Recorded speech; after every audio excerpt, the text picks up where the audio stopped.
Everyone quiet. Sounds like we have a visitor approaching. Hello, fellow traveler. You look tired. We're on a long road trip and stopped here to set up camp. You're welcome to rest here for the night. There's always room around our fire. So have a seat. The food's hot, the drinks are cold, the fire is warm, and the stories, hopefully, are scary. I'm Jeremy, and I'm the driver on these road trips we take, but for the night, I'll be your storyteller. So settle in for some stories from the road.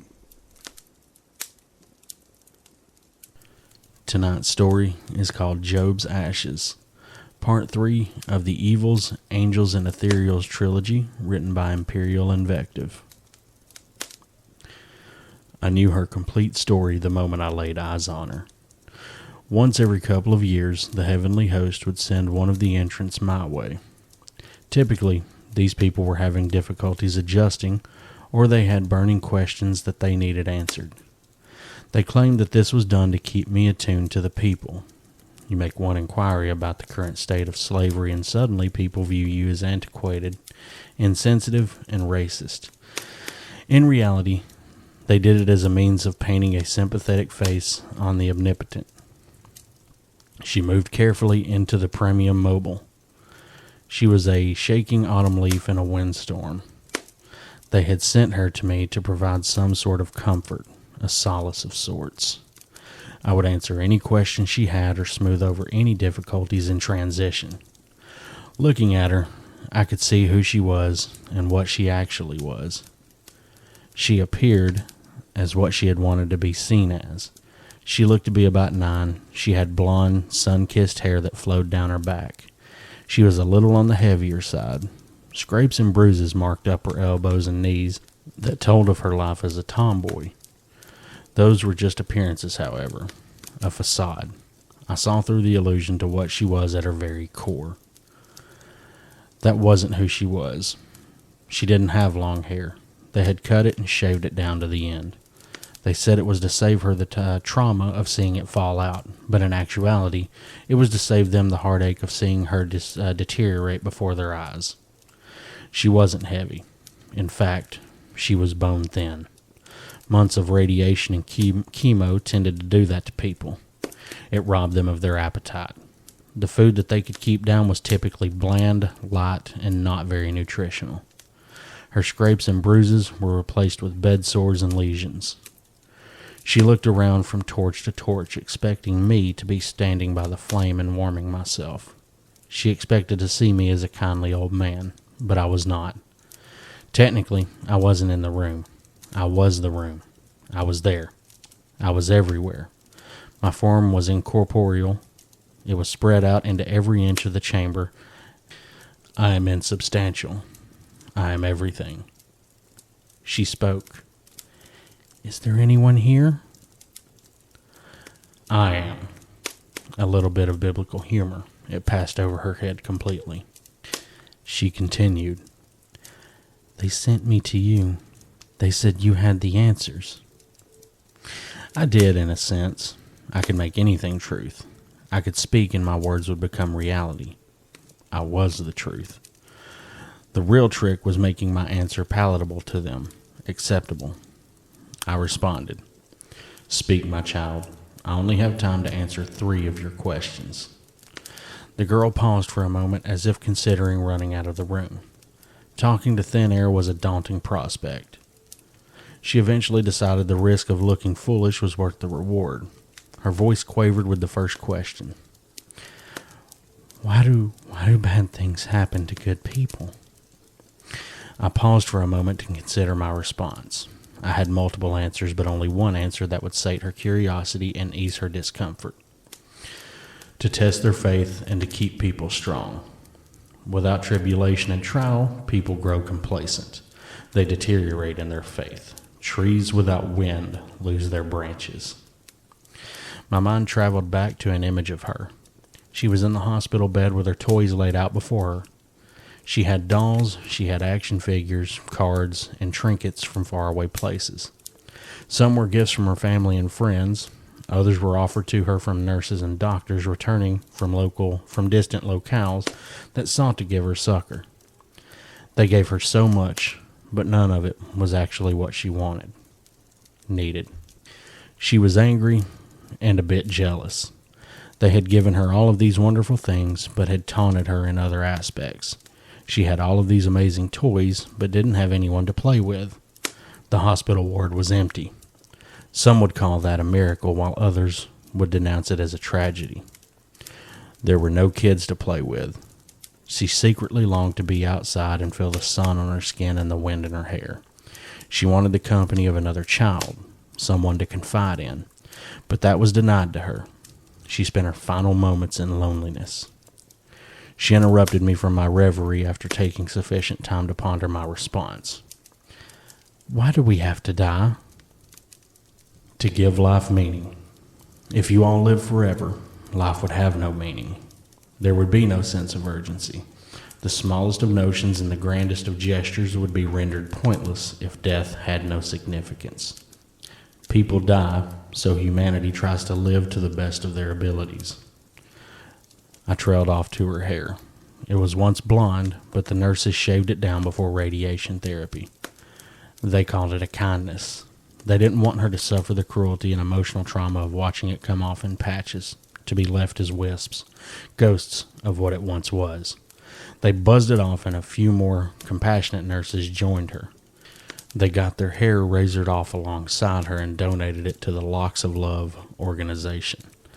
At the end, she looked like a tiny, bald, emaciated alien. She hated losing her golden locks. She wanted to keep them to the very end. She didn't care if she had to watch her hair fall away in clumps. She hated the fatalism of it. She hated the thought that they would shave her down due to the thought that she wasn't strong enough to watch it fall apart. The worst thing was that one nurse had shaved a lock of her hair and bound it into a tiny little doll. The nurse had given it to her as if having part of what was once hers would be a comfort. It was not. It was a reminder. It reminisced of days lost, of moments she couldn't return to. It was a memento mori to her. It was her final question. She could ask me anything. The secret of the universe was in her hands. Why do bad things happen at all? I understand that our faith needs to be tested at times, but why? Why do we need to suffer to this degree? What point was there in suffering the way that I did? Answer me, please. Her voice quavered and tears began forming in the corners of her eyes. The images overtook me.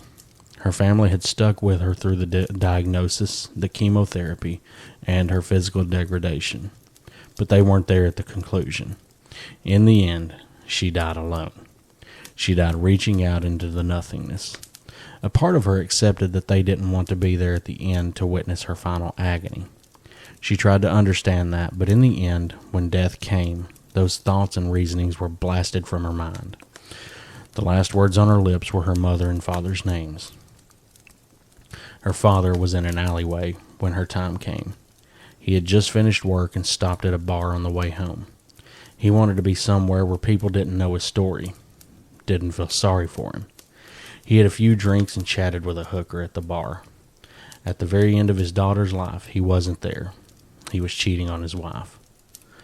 They eventually retreated to an alley where he gave her $100. She tucked it into her bra and leaned back against the brick wall. He hiked up her skirt and lowered her panties. She licked the inside of his neck as he slid himself into her. He didn't find sexual release, but another sort of catharsis. He whimpered into her as she stroked his hair in sympathy. He hadn't cried since his daughter's diagnosis at the end. This was his only outlet. He was sobbing against her, with his pants around his ankles, when his daughter died. Her mother was at home when the leukemia took her daughter. She had finished a bottle of wine to fortify her for what she wanted to do. She knew she had to make it quick. Her husband would be home soon, and she didn't want him to intervene. The tragedy had chipped away at her, and at the end of her daughter's life, she felt like a sandblasted ruin with nothing left. She was a smooth statue, a symbol of sorrow. As her daughter died, she was on the cusp of suicide. She had downed a little bottle of red wine and had just pressed a razor into her wrist. She held it vertically, knowing that this was the way to do it. She pressed it so deep into herself that blood welled up at the surface. All she had to do was drag it up her arm and slice herself open. She had had enough. She was empty. She was a heart-shaped box that had been hollowed out. She closed her eyes in preparation to cut her wrist, but in that moment, all she could see was her daughter's eyes. Her hand trembled. Her daughter's angelic face smiled at her through the darkness. She remembered holding her daughter at the hospital, and that moment gave her the strength to let go. The razor dropped into the sink, and her mother broke down. She wept at her weakness while her daughter died, alone and scared, miles away. I was lost in the recollection. The girl waited a few more moments before repeating. Why do bad things happen at all? Why do we need to suffer? You have to know. You made us. You made us to suffer. I paused. There were multiple ways I could answer her question, but there was only one true answer. She was on the brink of tears. A moment of light, a moment of clarity gave me the courage to give her the truth. I answered her. To give my life meaning. You all suffer to keep me going, to keep me interested. I sent her away before she could question my answer. In the end, I gave her the truth. I was God. I was a supreme being watching the world like a soap opera. I was a kid examining an ant mound with a magnifying glass, smiling as I incinerated those unlucky few. They suffered so I could live through them vicariously. Their pain made me feel alive. All right, that is the end. That was Job's Ashes, Part 3 of the Evils, Angels, and Ethereals trilogy, written by Imperial Invective. And that is the last one of the trilogy. So if you enjoyed it, please let me know. And if you'd like me to cover another series in the future, let me know. Feel free to reach out and say, hey, cover this one, kind of thing, you know. So anyway, appreciate you guys stopping in tonight. That was, which all of them have been kind of rough to read through, but that one was very difficult. But hope you enjoyed, and if you want to follow me on social media, you can find me at FMER Podcast on Facebook and Instagram. You can find me at Full Moon Empty Road on TikTok and Full Moon Empty RD on Twitter. Again, thank you everybody so much for stopping in tonight. We are going to call it a night here and get some rest. So let's keep that fire burning low. Good night, everyone.